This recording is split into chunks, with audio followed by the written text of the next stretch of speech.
Boracay. Lilipat kami, one day lang kami dito. Punta kami sa Balabag Beach. Doon kami lilipat. See ya! Anong ginagawa mo? Tsara ka lang ito. Ang sabi, Godawful room. Eh ako, if only for this view, this is perfect. I would come back for this view.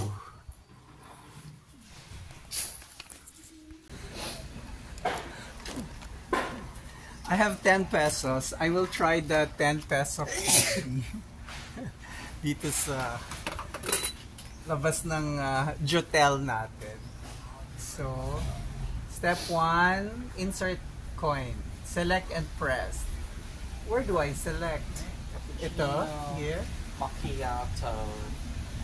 Ito. There. And then, wait for the beep sound before getting the cup. Oh, what happened?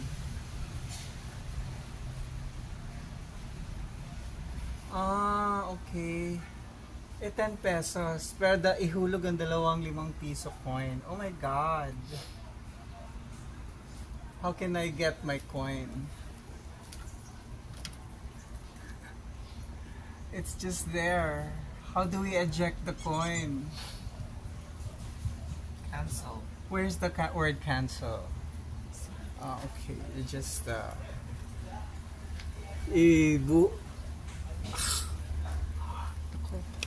That's what you get for not following instructions.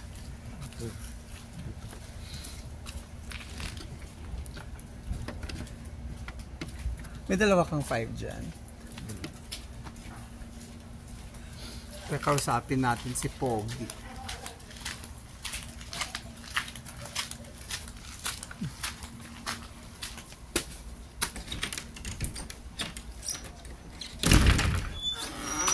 Hello, bumili ako nung coffee pero 10 piso yung nilagay ko. Ay, paano ko kukunin yung pera ko? Diyan po sa gilid, sir. Di ba may coffee ka dyan sa gilid? 10 piso na ilagay ko, hindi ko alam 5 piso, 2 ang kailangan. So ngayon, syempre... Balik ko na lang po, sir. Ha? Balik ko na lang po yung pera niyo. Well, gusto ko yung coffee.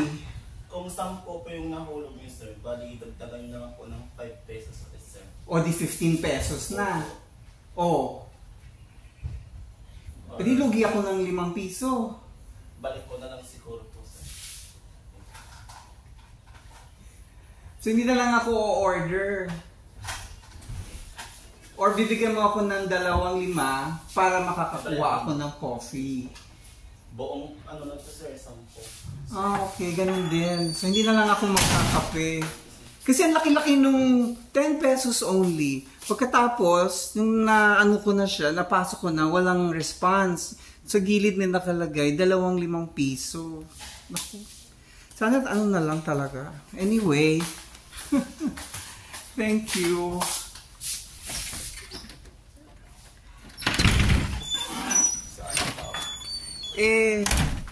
Sabi niya, lagyan ko na lang ng 5 piso pa, gagana na daw yun. Sabi ko, di lugi ako.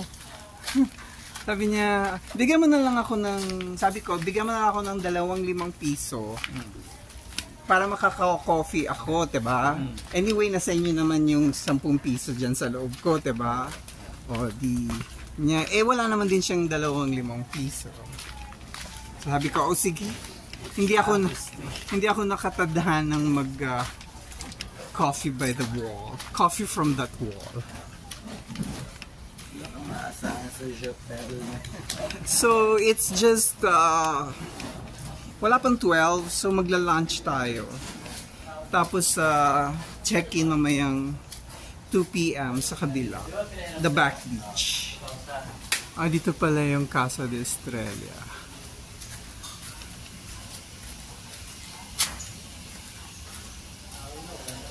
May nakikita akong kumakain dito sa eatery na to. Pero walang tao. Yung hotel na pinagtirahan namin, may labasan dyan. May kuweba. Ay, Red Doors, Rexon. Tignan ko nga mamaya sa online. This looks like a newer building. Uy, si Ellen meron din dito. Mas maganda ba yung rooms dito?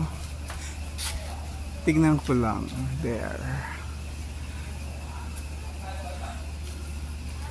Time check, it's 11:32.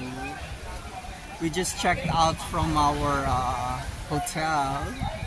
We only stayed there for one night. So, we're going to transfer to the back beach sa Balabag. The reason why we only got one night dun sa first hotel, when nag-book ako dito, bungi-bungi, you cannot get 2 nights, 3 nights in a row. So, we only stayed there one night. So, mabuti na lang din na one night kasi si TTT over here is not happy about it. It's awful. Pero ako, pwede na sa akin yun. Kaya i-improve lang yung room. But, pwede na sa akin kasi gusto ko yung view. Merong gubat sa likod. Tapos, walang dumadaang mga motorcycles. So, hindi maingay. Tapos, yung gubat na view natin, nasa backside ng hotel. Tapos, mura lang namin nakuha yun. Parang 1,280. So, if you're on a budget, pwede na yun. Kung buong araw naman, nasa labas kayo. Nagka-problema lang kami lang sa aircon. Unit 201. Huwag niyong yun. May problema sa aircon, nagyayelo. So, nawawala yung hangin, nawawala yung lamig. So, kailangan pinapahinga yung aircon na inverter. So, yung next hotel namin, I hope it will be better. Kasi mura ko lang din nakuha yun. Tapos bungi din, so we're only going to stay there for one night. But kasi from the outside, it looks okay. Last a few visits ago, nag-pizza kami dun sa restaurant. Lipat ko dito para makita yung dagat. Yeah. So now, since 11:30 something, mag-lunch tayo. Si TTT hindi ata bagay sa Boracay. I think next time na mag-Boracay ako, baka ako na lang mag-isa. Kasi lagi siyang may sakit every time we come to Boracay. Wala naman siyang lagnat this time. Wala pa. Pero nag-allergy siya. So I hope his allergy gets better paglipat natin sa kabila. Social tong batang to eh. Magkaiba kami ng budget sa book. Isa siyang heredero. Ito na yung ito na ang store ng mga white uniform. Ilang araw na kami dito, lilipat lang kami ng hotel. Ako gusto nyo makakilak sa meron tayong mga music live. Wala lang yung mag-meron tayong puro music live. Thank you po. Ayan, nasa D-Mall na tayo. Na-miss niya yung Epic ng vlogger, pero hindi pa kami nakakapunta dyan sa Epic.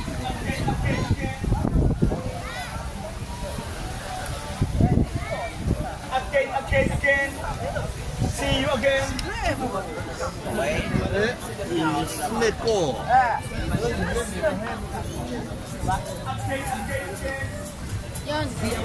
So, saan tayo magla-lunch? Ay, lunch. See, brunch. Well, only because we didn't have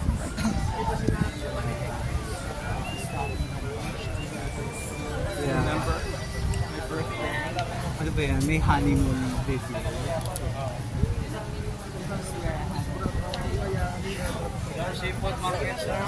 You want to lunch there again? Diba? Sa loob na lang tayo ng D-Mall siguro. Let's find something cheap. I don't want to pay 200 peso for my food. Is Undocs back? Undocs? Why not? Andox is always a savior here. Pag on a budget ka. Pero may mga karinderya naman dito. But you will walk a little further from the tourist spots. Tres Amigos to our right. And Andox to our left. Andox is not bad kasi maaliwalas. I was thinking chicken inasal. Pero, what do you think? Where is it? Somewhere here.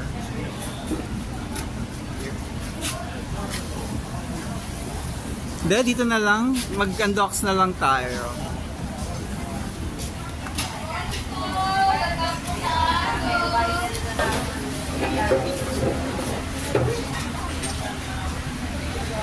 Okay, kain na. What did you order?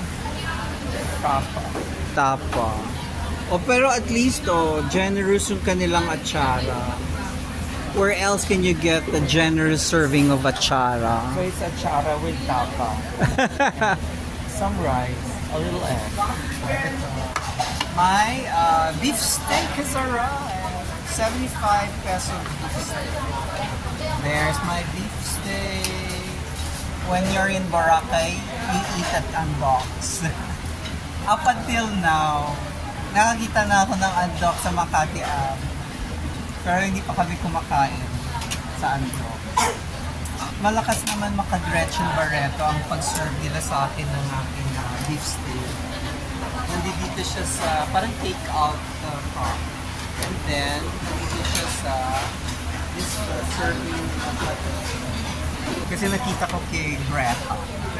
Yung kanyang mga jam, butter, something. Yung nalagay niya dito. Nilalagay dito ng kanilang serve sa bag. Kunyari, ito yung jam mo. Pag sinerve sa table,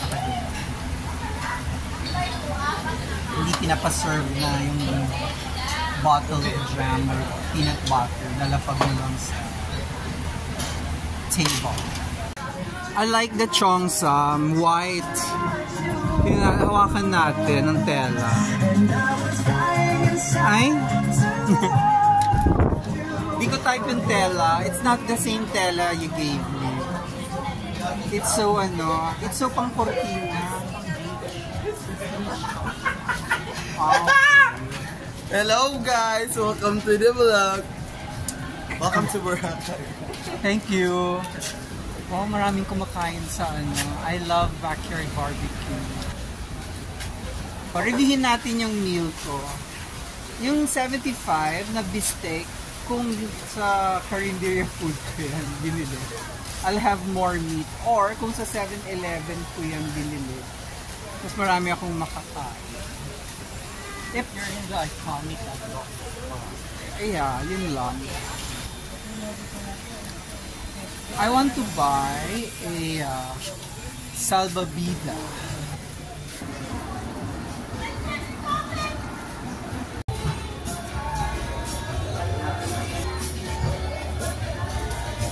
How much?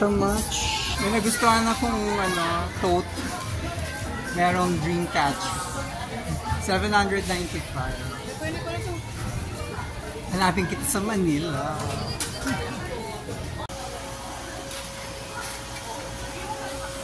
Kaloka. Nakita mo yun? May Silicon Valley sila sa Boracay. So I suppose marami nag-work from home here. So, kailangan yung bumili ng bagong laptop habang nandito kayo. Gore! Ayun, I found more salvavidas. Siguro mura lang dito ang salvavida nila. Wala bang hindi ganyang kaganda? Kasi ako ang gagamit. 629. So bakit mas mura pa yan? Mas mahal pa yan? Iba kasi yung suppliers at yung quality nila. Bakit tumatagal ba yan?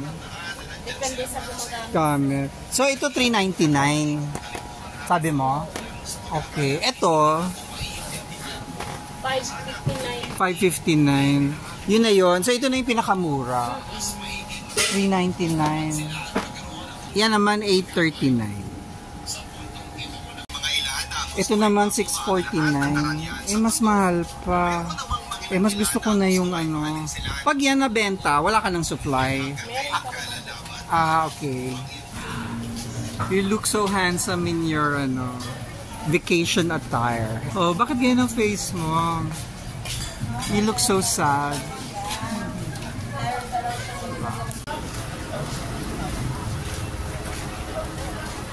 Nakakita tayo ng another store na may salvavida. So parang ganun talaga ang presyuhan. So I really hope na pagpunta ko dun sa City Mall, mas mura ko siyang mabibili. Hindi ko kailangan ng maganda. Kailangan ko lang ng salvavida. Boracay! Andito ba to? The last time we were here?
Right turn. Oh my God, here.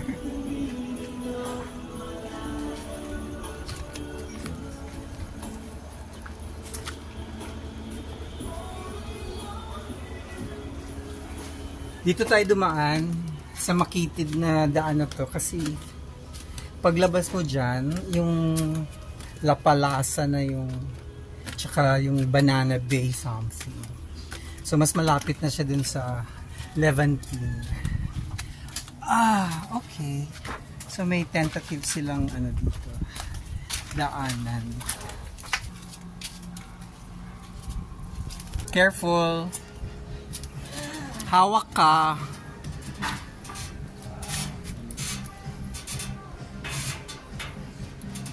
Yan. Yang payag na yan is already a gym.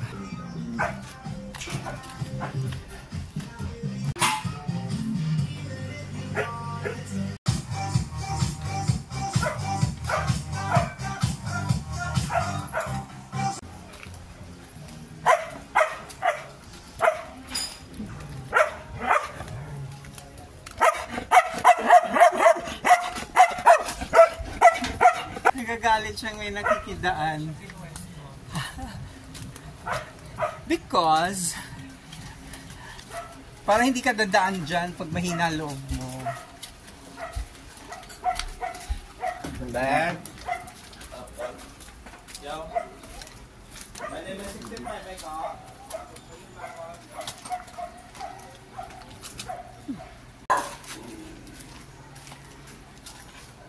Basta kulungan naman yan.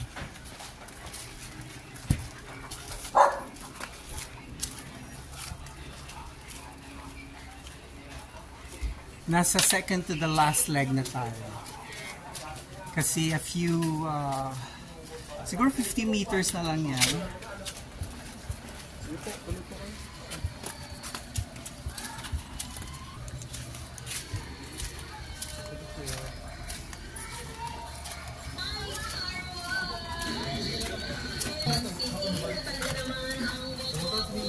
Ayan.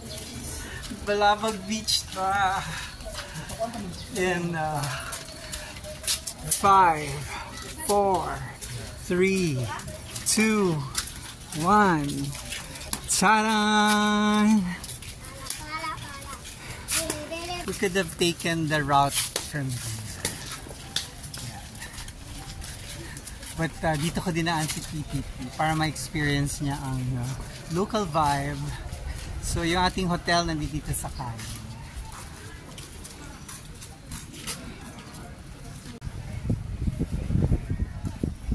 Finally, we have arrived. The question is, makaka-early check-in ba tayo or not?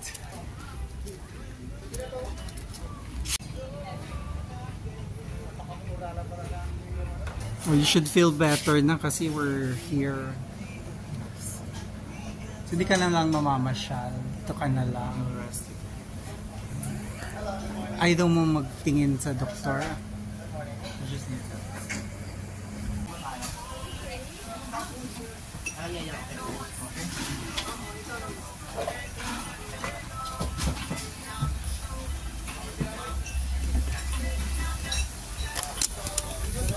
Buti na lang, there's one room available na open. So, tutulungan na tayo.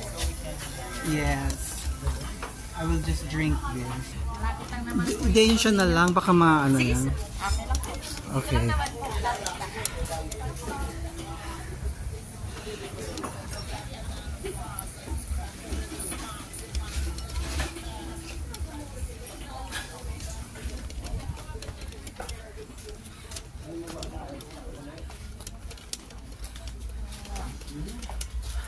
Wow, this is our room. What's your name, madam? Jessica po, sir. Okay, thank you. Ito po yung susi nyo.